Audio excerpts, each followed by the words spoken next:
Manuel Deodoro da Fonseca, Alagoas da Lagoa do Sul, 5 de agosto de 1827, Rio de Janeiro, 23 de agosto de 1892, foi um militar e político brasileiro, primeiro presidente do Brasil e uma das figuras centrais da proclamação da República no país.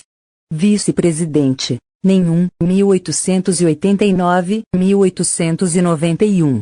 Floriano Peixoto, 1891, nome completo: Manuel Deodoro da Fonseca. Conflitos: Cerco de Montevidéu, Guerra do Paraguai, Revolução Praieira. Biografia de Deodoro da Fonseca. Deodoro da Fonseca, Marechal 1827-1892, foi um político e militar brasileiro, o primeiro presidente da República do Brasil.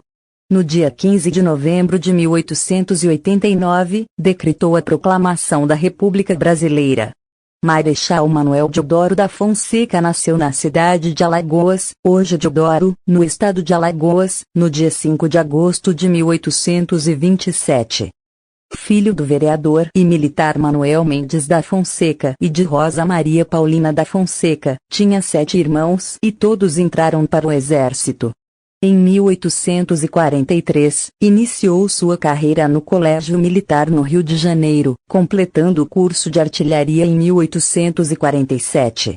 Vida militar. Em dezembro de 1848, Deodoro foi servir em Pernambuco, onde se incorporou às forças imperiais sob o comando do general José Joaquim Coelho, depois Barão da Vitória.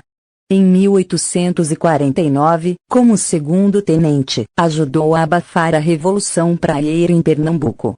Promovido a segundo-tenente, retornou à corte em 1852. Em 1856, Deodoro voltou a servir em Pernambuco, sendo em seguida promovido a capitão e nomeado para ajudante de ordens do presidente da província de Mato Grosso. Em 1860, casa-se com Mariana Cecília de Souza Meireles, mas não teve filhos.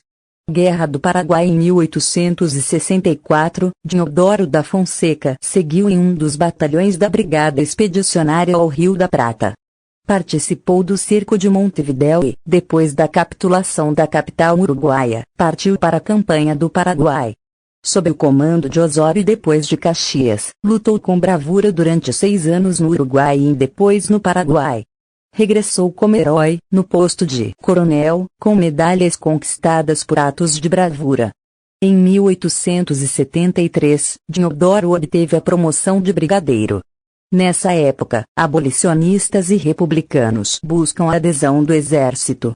Os partidos oficiais também desejam o apoio militar.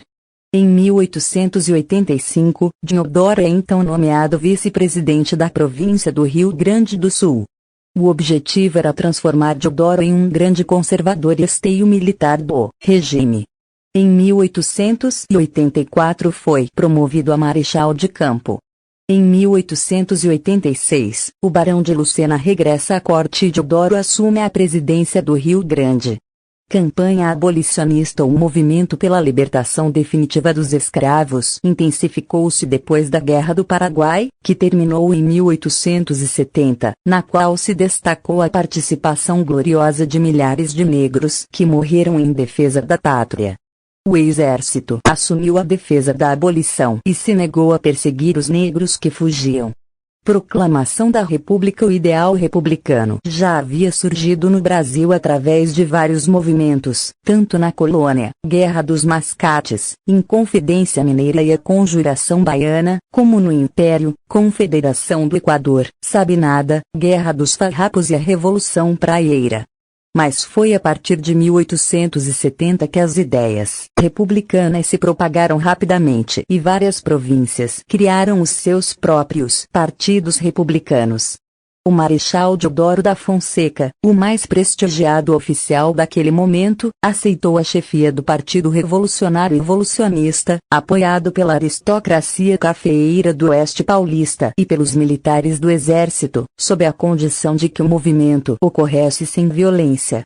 No dia 14 de novembro, com o objetivo de agitar os meios militares, o Major Solon espalhou o boato de que o governo havia mandado prender Deodoro e de Benjamin Constant, professor da escola militar. Antes de amanhecer do dia 15 de novembro de 1889, as tropas revolucionárias, comandadas pelo Marechal Deodoro da Fonseca, já tinham dominado as ruas da cidade do Rio de Janeiro. Nesse mesmo dia, na Câmara Municipal do Rio de Janeiro, foi assinado um manifesto que decretou o fim da monarquia. Os republicanos tomaram o poder.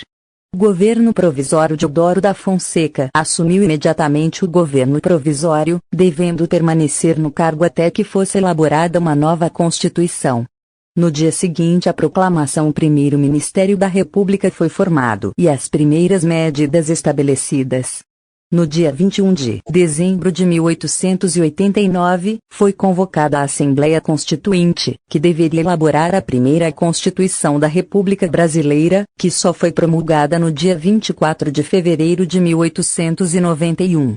Primeiro presidente da República no dia 25 de fevereiro de 1891, dia seguinte à promulgação da Constituição. Foram eleitos pelo Congresso Nacional, o primeiro presidente do país, Deodoro da Fonseca, e o vice Floriano Peixoto. A eleição indireta já estava determinada na Constituição. No curto período em que esteve no poder, Deodoro governou com minoria parlamentar, pois o legislativo era dominado pelas oligarquias estaduais que lhe faziam oposição. Diante das desavenças políticas entre o executivo e o legislativo, Deodoro ordenou ao chefe de seu ministério, o barão de Lucena, que preparasse um decreto dissolvendo o Congresso, o que ocorreu em 3 de novembro de 1891. O exército e a marinha protestaram. O almirante Custódio de Melo comandava os navios de guerra amotinados na Baía de Guanabara e ameaçava bombardear o Rio de Janeiro caso Deodoro não renunciasse. Diante da iminência de uma guerra civil, no dia 23 de novembro de 1891, Deodoro renunciou e entregou o poder ao vice-presidente Floriano Peixoto. Ao assinar o termo de renúncia, disse: "Acabo de assinar a carta de alforria do derradeiro escravo do Brasil." Deodoro da Fonseca faleceu no Rio de Janeiro, no dia 23 de agosto de 1890.